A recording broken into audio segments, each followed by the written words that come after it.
Hey book friends, so I have a really fun video for you guys today.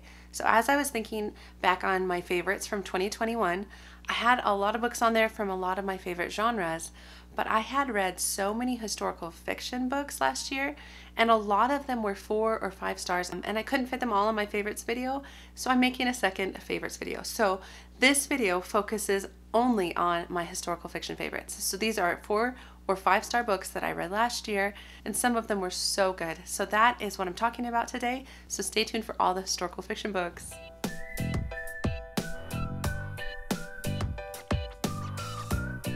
So hi, my name is Angie. Welcome to the channel if you're new. Welcome back if you've been coming for a while. All that stuff. So like I said, I'm really excited for this video. I'm excited to talk about some books that I haven't really even talked about on this channel because there was like a number of months I wasn't making as much book content, so you haven't even seen some of these books. So I'm excited to share. There is no real order to this. I think I included 5 of these books in my favorite books of 2021, which I'll link that video above. So I won't go into too much detail for those ones, but I will for the others. So let me see. I will just pull from the top. So the first book I am pulling from the top is The Four Winds by Kristen Hanna.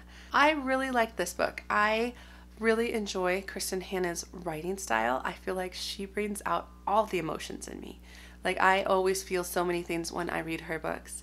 And this book in particular is about this family during the Great Depression who lived in the Dust Bowl. So you're talking Oklahoma, Texas, and it just dried out. There was no rain. The farms were dying. People had to decide what they were going to do. And this book centers around this woman who's kind of in an unhappy marriage, who has 2 children, who has to figure out how to lead her family to make big decisions of should they stay on potentially a farm where they would starve, where the dust was so bad it could cause some serious health issues, or should they go? Should they try to go to like California where there's a promise of work and all these things? So this book really wrestled with those hard decisions, kind of that strength from within to lead during like an impossible situation. It's just really, really hard, and all the feels. I really did enjoy this book. Another book I want to talk about is this book. You guys, I finally read this book.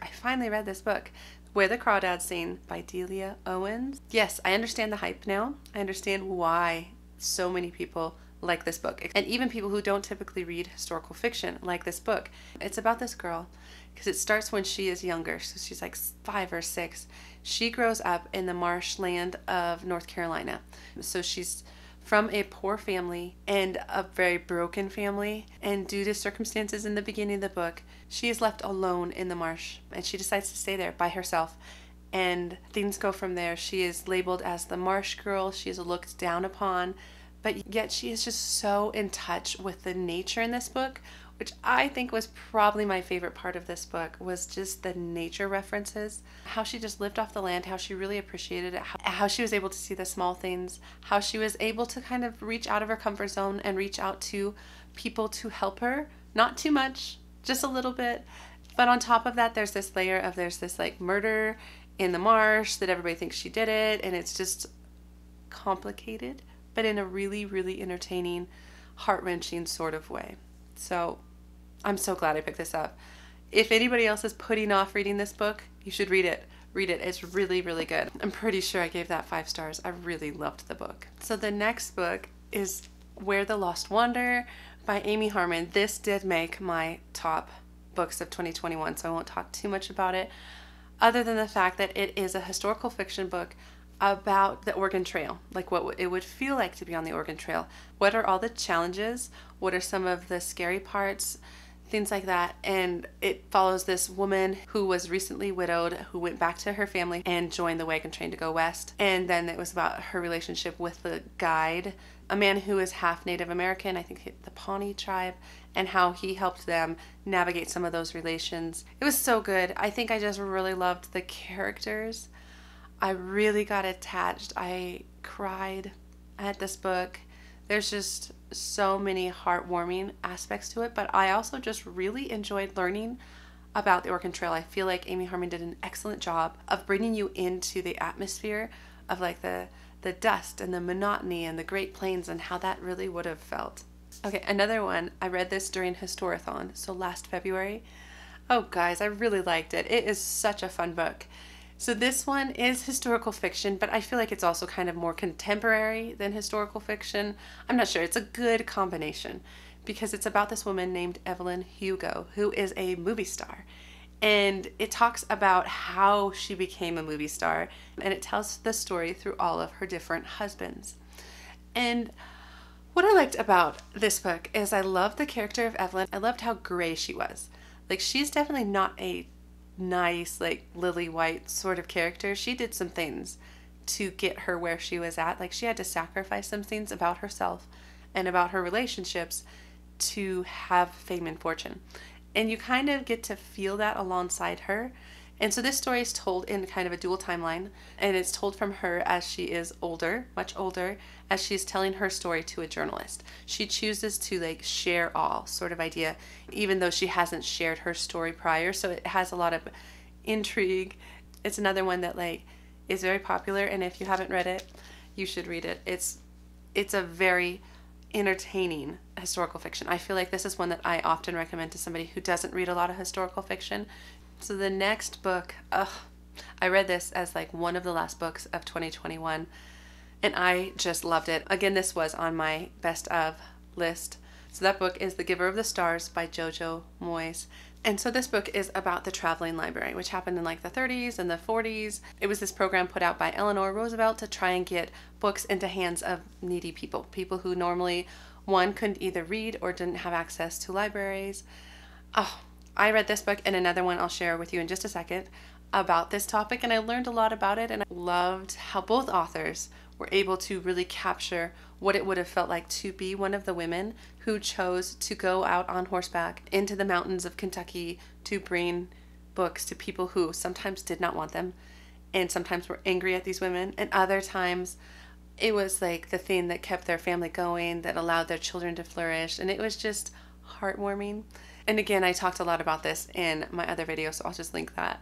But I loved it. I really felt attached to these characters. The character work in here was amazing. It really drew me in, and it really made me care about them and all of the things that were going on in their life. So highly enjoyable book where I learned something, yes, but I also was just deeply impacted by the characters. I might as well just talk about the second book that has to do with the traveling library, and that is The Book Woman of Troublesome Creek. It covers that same idea of the traveling library, but the angle of this book is that it is told through the perspective of a girl named Cassie, and she is part of the blue-skinned people of Kentucky.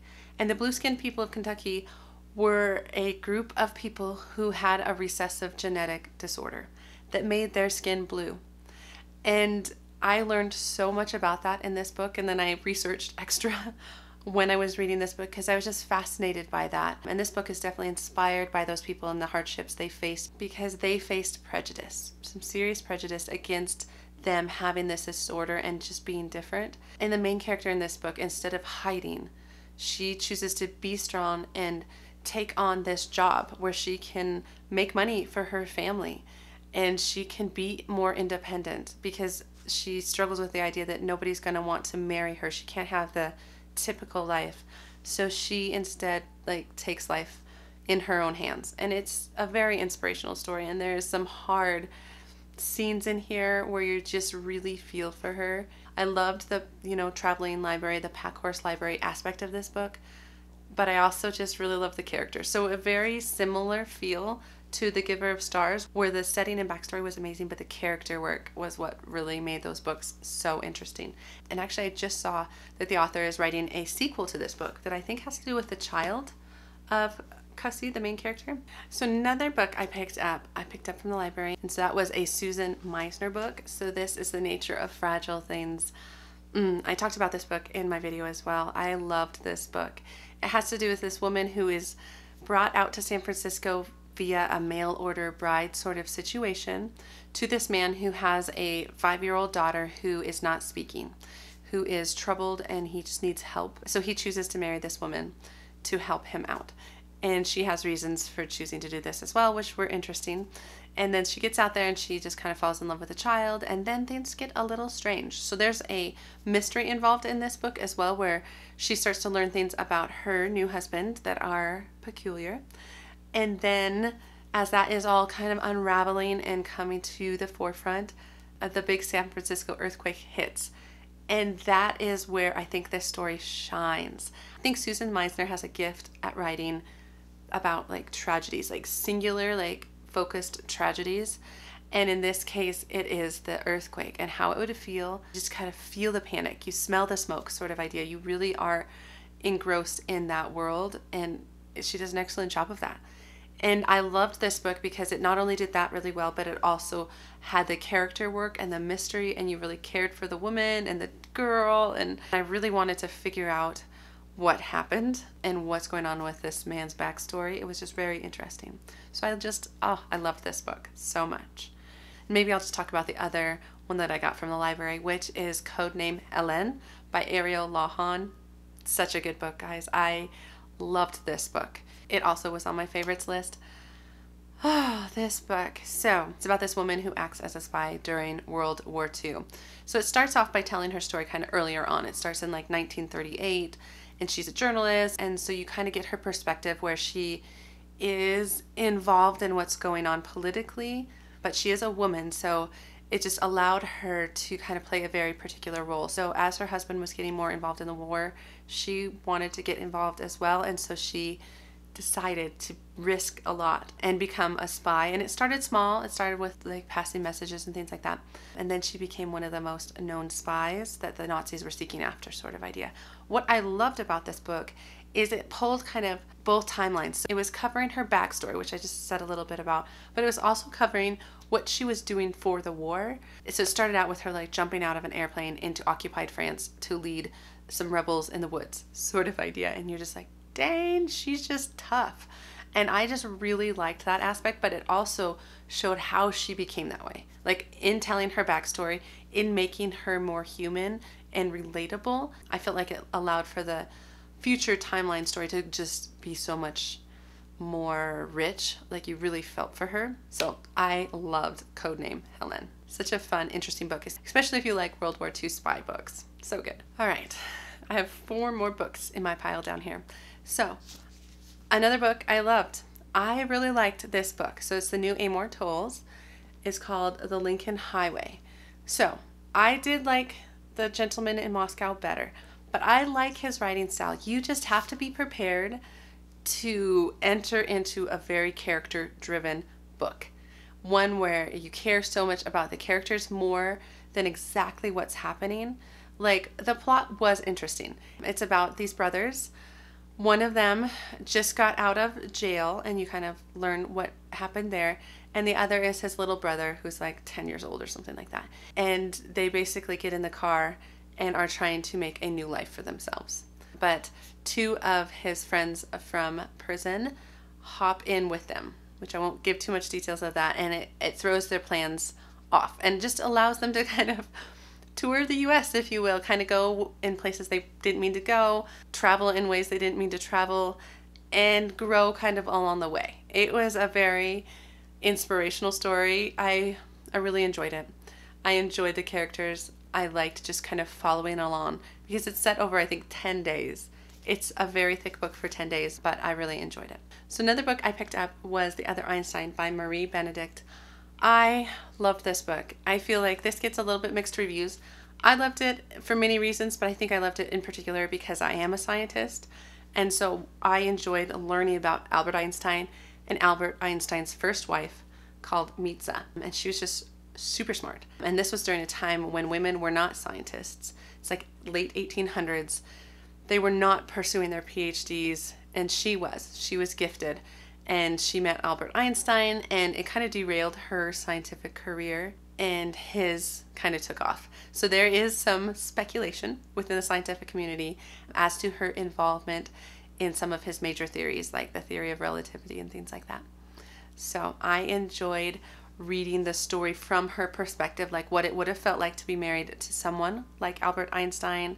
So the next book I want to talk about is Burial Rites by Hannah Kent. This is such a good book. This is definitely an atmospheric winter type book. This is about the last woman who was executed in Iceland, and it tells her story.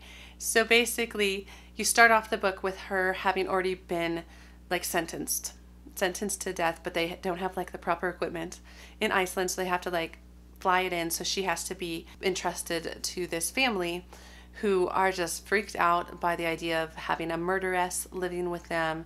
But then she starts to open up a bit or share a bit about herself. Not a ton. You basically spend the whole book questioning, like, did she do this? Did she actually do what they said she did? And learning bits and pieces of the true story. It was a really good book, and it is a very emotional book, very impactful. So that's another one that I just enjoyed this year. So my last favorite historical fiction of 2021 is another Susan Meissner book. So I picked up Secrets of a Charmed Life, which I know a lot of people have read this Susan Meissner, but again, she just does such a good job of focusing in on a singular time frame, and in this case, it's the London Blitz, so the bombing of London, and this is told through the lens more of these children. And there's one that is like 15, and then her little sister that is 8. And so she's almost an adult, but she still gets sent to the countryside. But then she has kind of these career striving things that she wants to be in London because she has this opportunity. And so she sneaks back. And then the bombings happen and it goes from there. It is a very emotional book. Again, you just really deep dive into the human feelings of what it would have felt like to be in the city when the bombs were dropping, to be looking for people, to have the lists of the identified dead be just growing and growing every day, and just that atmosphere. She just painted the picture so well. And then to have the sister-sister relationship be just heart-wrenching and so good.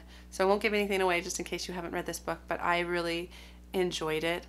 I enjoyed that perspective of the children and the war. So she just took a very unique angle for a World War II book. So anyway, those are the books. Those were my favorites of 2021. I read so many historical fiction. A lot of them ended up 4 or 5 star, and I just had to talk about them. I know I've talked about a number of them at length on this channel already, but sorry, not sorry. I just needed to talk about them one more time. So let me know if you have read any of those, especially some of those that you didn't even know I read, because I wasn't sharing a lot of my books during the summer. But that is what I have for this video. Thank you for taking the time to watch. Like it if you liked it, subscribe if you want to, and otherwise I will see you in the next book video. Okay guys, take care.